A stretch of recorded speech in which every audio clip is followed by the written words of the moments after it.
Okay, Shalom Akim, Kahalayim Na Yahaba Shem Yashab Bashem Kakudash, and double honors to the Muslim apostles, Thali Yah, Thali Yashah, for the strength and all to make this video, and Yaratazar that this also helps to build up your knowledge, and of course encourage you in the faith in Yahaba Shem Yashah. So, as I named the video, Jonathan, Faith at the Edge, which really that's referring to really just examples, not just Jonathan as in the son of Saul, which I'm going to get into in 1 Samuel chapter 14, but also other examples like Job, and there was an old man, a 90-year-old man of whom it's mentioned within 2 Maccabees 6, of which these are just examples of showing faith, man.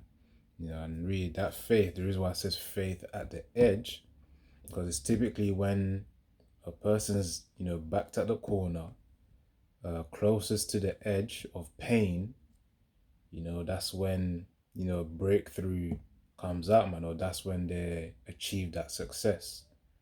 So we're going to get into different examples. Again, as I named it, Jonathan, of whom he's the son of Saul.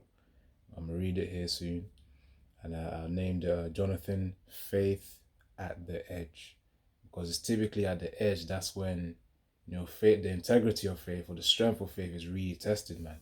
That place where most people would shake, that's when the men of Yahweh Shem Yashah will be established. That's when they're going to be shown. So I'm just get straight into it, man. That's just for a warm up for what I was going to talk about, or just for context rather. So 1 Samuel 14 and 1, and I'm going to read this in partials, just to get straight to the point. The chapter is it's not that long. I mean, to be fair, compared to the others. But the point is, I'm gonna read it in partials and then explain the key points of the chapter, man. So this is 1 Samuel chapter 14, and verse 1. It says, "Now it came to pass upon a day that Jonathan, the son of Saul, said unto the young man that bare his armor, Come and let us go over the Philistines' garrison that is on the other side. But he told not his father." So the point there is, Jonathan had a young man of whom brought his armor to him, and Jonathan had a plan. The Most High put it in his spirit, in his mind, to then go and destroy the Philistines' garrison, which is just like a place where you have soldiers residing there. In terms of you can see as the barracks as well. That's also another way of calling it. In fact, just for clarity, let me just search up the definition. But what I believe is the garrison simply just it's like a place where soldiers just gather around, and as I said, another thing is barracks. That's another name to refer to it. But just for the sake of accuracy, I'm gonna search the definition here. Alright, define garrison. Yeah, so in the Google definition, it says a group of troops stationed in a fortress or town to defend it. Yeah, so again, as I said, a group of it's a collection of troops in a place, man. So it says provide a place with a group of troops. So yeah, it's just a place with a group of troops, man. That's what a garrison is. And that's the Google definition, as you can see there. So you can't focus, but that's what I read just now. And yeah, man, let me search the definition of barracks as well, because I said it's the same thing pretty much. Barracks.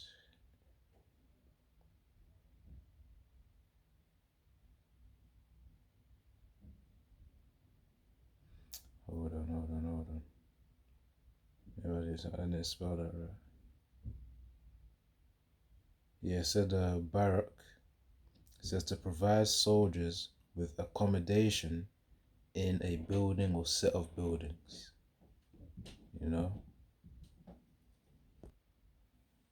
Okay, so once again, it says here, for the first definition of barrack, which is the main one needed, to provide soldiers with accommodation in a building or set of buildings. And of course, garrison says it's a group of soldiers in a place. Of course, where soldiers reside, they reside in buildings, so it's practically the same thing.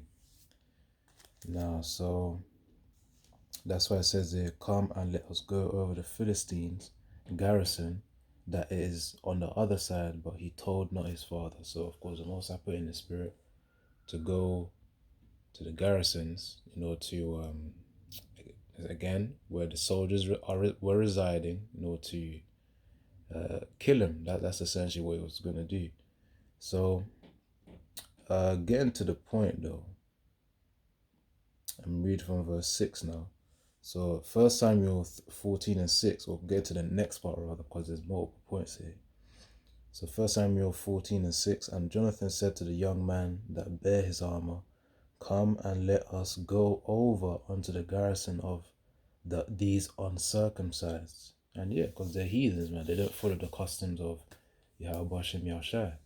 And they are uncircumcised. So it says, and it may be that the Lord Yahweh will work for us, for there is no restraint to the Lord Yahweh to save by many or by few. Which essentially meant that even if Israel was in smaller number or big in number, the Most High will still, provide a way for Israel to succeed. If it be his will, of course.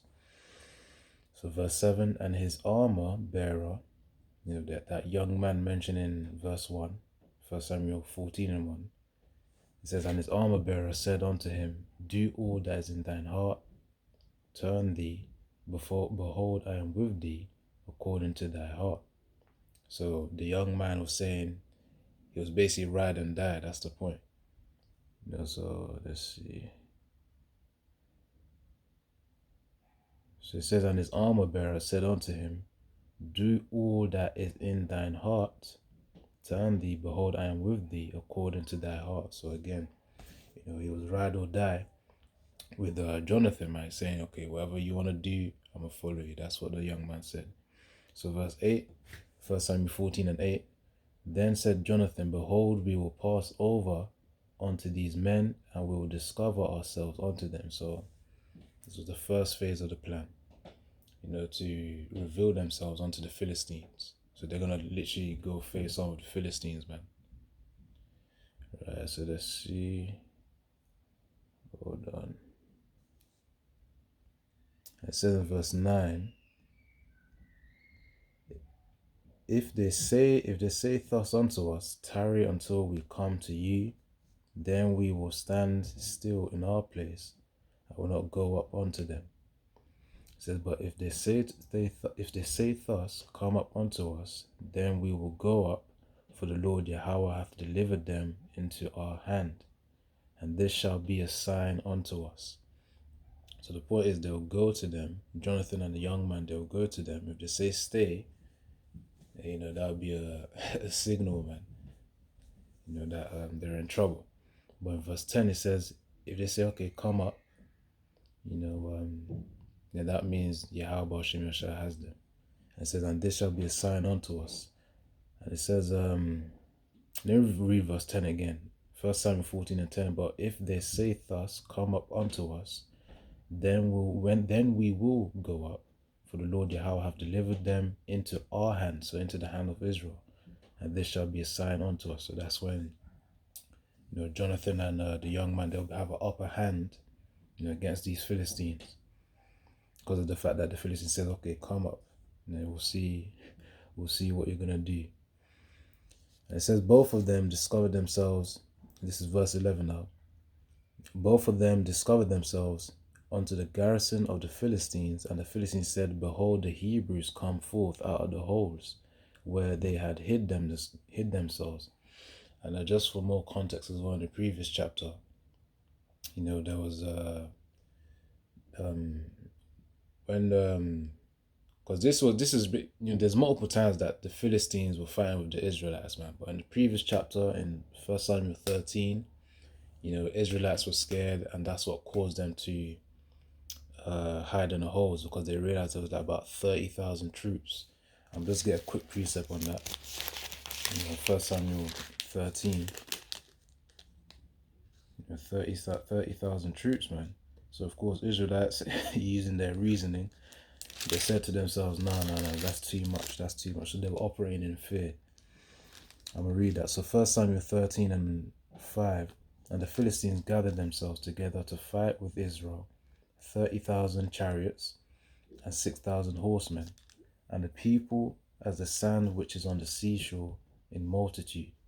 And they came up and pitched in Michmash, eastward from Bethaven. So that was 30,000 Philistines, man. Let's see. And it said in verse 6, when the men of Israel saw that they were in a strait, it says here in brackets, for the people were distressed. So they were in a position of difficulty. They were fearful. And then the people did hide themselves in caves and in thickets and in rocks and in high places and in pits. So that's the context there, man. That's why the Philistines in the next chapter 14, it says here, hold on, it says here, where did it say? Oh yeah, verse 11. Hold up. And both of them discovered themselves unto the garrison of the Philistines, and the Philistines said, behold, the Hebrews come forth out of the holes where they had hid themselves. So that's referring to the precept I just read in verse in chapter 13, verse 5 to verse 6. You know? Yeah. Right, so I might have to do multiple parts, man, because you try and do a video and then you just keep getting flipping disturbed. But I'll try and do this one first, then we'll get to the other examples in the part 2. So on that first slaughter, actually no, hold on, I was in verse 11. So verse 12, and the men of the garrison answered Jonathan and his armor bearer and said, come up to us, and we will show you a thing. And Jonathan said unto his armor bearer, come up after me. So to follow Jonathan, for the Lord Yahweh hath delivered them into the hand of Israel. And this is verse 13 now, 1 Samuel 14, verse 13. So chapter 14, verse 13. And Jonathan climbed up upon his hands and upon his feet, and his arm bearer after him, and they fell before Jonathan, and his arm bearer slew after him. So it says, and his armor bearer slew after him, man. So of course the young man who followed Jonathan, man, he was like, okay, it was slaughter. So verse 14, slaughter at the Philistines' garrison, by the way. And the first slaughter which Jonathan and his armor bearer made was about 20 men, within as it were a half acre of land, which a yoke of oxen might plow. So they slayed 20 men, man. Which if you really think about it, imagine you carry a sword out and flipping try and slay 20 men, especially with the heaviness. I say the heaviness, but the weight of that sword. That ain't a small thing, man. With just 2 men, it was 2 versus 20. 2 man versus 20 man. So it says it was 20 men, within it were a half an acre of land which a yoke of oxen might plow. And it says, and there was a trembling in the host in the field and among all the people. The garrison and the spoilers, they also trembled, and the earth quaked, so it was a very great trembling. So yeah, the Philistines, the Most High put after Jonathan and the young man, the armor bearer, slayed those 20 men. The Most High put a spirit of fear upon the Philistines, man. They started to bug out, man. They were very scared. Now skipping on to the point, to another point here, it says in verse 21, moreover the Hebrews that were with the Philistines before that time, which went up with them into the camp from the country round about, even they also turned to be with the Israelites and were with Saul and Jonathan. It says, likewise all the men of Israel which had hid themselves in the Mount Ephraim. Actually, hold on. I might have to read up a little bit,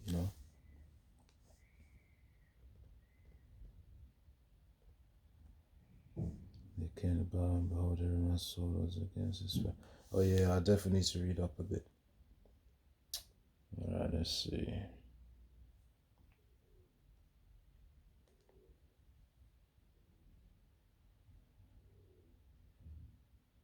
All right, let's see. All right, I'll start from. I'll read from verse 16. And the watchman of Saul in Gibeah of Benjamin looked, and behold, the multitude melted away, and they went on beating down one another. Then said Saul unto the people that were with him, Number now, and see who is gone from us. And when they had numbered, behold, Jonathan and his armor bearer were not there. So Saul then discovered that, okay, his son has now gone to do something else, which, as we know, to go and kill the Philistines, Philistine garrisons. Verse 18, and Saul said unto Ahiah, bring hither the ark of the Most High, for the ark of the Most High was at that time with the children of Israel. Yeah. And it came to pass, while Saul talked unto the priest, that the noise that was in the host of the Philistines went on. So, there were, in wars, sometimes you got certain regions. You got one region for the enemy, and then you got one region for the opponent. Fighter 1, fighter 2 on different sides of the land, man. You had one on one side, and you had the others on the other side. So that's one side had the Israelites, and then the other side had the Philistines, man. So in that side of the Philistines, they were close by as well. It says here that that the noise that was in the host of the Philistines went on and increased, and Saul said unto the priest, Withdraw thine hand. So he's like, just hold up. And verse 20, and Saul and all the people that were with him assembled themselves, and they came to the battle. And behold, every man's sword was against his fellow, and there was a very great discomfiture. So what Saul and the Israelites saw, Saul and the other Israelite soldiers saw, was the Philistines were fighting themselves, man. That's why I said earlier on that the Most High made the Philistines bug out. As soon as Jonathan and flipping and the armor bearer, went to slay those 20 men, from there, that was like the ripple effect of fear upon the Philistines, man. They started bugging out and just fighting each other. What's going on? Must have put a very strong spirit of fear and confusion there. And that was an act of faith from the side of Jonathan, man. And rightfully so, that too, because the Most High also protected him against the foolish words of Saul. The reason why I call it foolish as well is because later on, just to get to the point, later on he actually said whomever would eat anything, that person would die, something like that. Hold on, I'm gonna read it. So verse 24, 1 Samuel 14 and 24, it says, and the men of Israel were distressed that day, for Saul had adjured the people, saying, Cursed be the man that eateth any food, until evening, that I may be avenged on mine enemies. So none of the people tasted any food. So the point was that Saul said that because he really wanted to kill off the Philistines, man. He really wanted to dominate them, to destroy them rather. So yeah, man. And then later on, let's see. Later on, where it says in verse 24, Cursed be the man that eateth any food until evening. The point is, it was actually his son Jonathan that ate food, man. I'm gonna read that. So verse 29, then said Jonathan, my father hath troubled the land. See, I pray you. Actually, no, hold on. Let me read a bit up. Hold on. So verse 26, it says, and when the people were come into the wood, behold, the honey dropped out, but no man put his hand to his mouth. For the people feared the oath. What Saul said, Cursed be the man that eateth any food until the evening. Verse 27, but Jonathan heard not when his father charged the people with the oath. Wherefore he put forth the end of the rod which was in his hand, and dipped it in the honeycomb, and put his hand to his mouth, and his eyes were enlightened. So of course, when you haven't eaten in some time, for example, you're fasting, and then you just get a taste of food like watermelon, the nourishing fruit that you used to break a fast, man. That's how that honey felt to Jonathan, man. He was enlightened, so it's like, the nourishment from the food. He was charged in the spirit just from getting that, especially the awareness of battle, man, got to the men, got to Jonathan. So let's see. It says, so verse 28. Then answered one of the people and said, thy father straightly, so strictly, severely, charged the people with an oath, saying, Cursed be the man that eateth any food this day. And the people were faint. Then said Jonathan, My father hath troubled the land. See, I pray you, start saying, I beg you, how mine eyes have been enlightened because I tasted a little of this honey. How much more if happily the people had eaten freely today of the spoil of their enemies, which they found. For had there not been now a much greater slaughter among the Philistines. So Jonathan was saying, if we actually had the chance to then eat food, man, and get the spoils of the enemy, the Philistines, they would have had more strength to then clear them out, destroy them completely. So that's what Jonathan was saying, man. Let's see. You know what? Before I get to the next part, I need to do a part 2. So I'm gonna close it out, and I'll go and do a part 2 later on. But yeah, man. But yeah, the point really is that Jonathan acted in faith. Of course, there'll be multiple examples that I'm going to bring out, as I mentioned in the beginning. But sometimes you got certain business to deal with first. So all in all, I'm gonna do a part 2, and yeah, because Jonathan, he had an act of faith, say, okay, if we do this, that means the Most High is going to be with us. If we do that, then of course that means which either way it would have been the Most High as well, whatever happened, man. But he acted in faith. It was a risk that he had taken, man, to go to the Philistines despite knowing that he could have been killed along with his arm bearer. So again, that was the edge of faith right there, man. And then later on, the Most actually preserved them because of that, foolish decree that Saul made on cursed be the man that eateth food until the evening. When the people are weary, the people actually saved Jonathan, man, in the end. Just to summarize that. But I'm gonna read the precepts that relate to that. Just a few in the part 2, and then I'm gonna read some Job, and another one is Second Maccabees as well. So yeah, Shalom, Yabashim Shabrakatha, and I'm gonna do some more in the part 2, man. So yeah, Shalom. And also double honors to the great Muslim apostles, Kahalayim La Yahabashim Yashab Bashim Kakudash. Amen.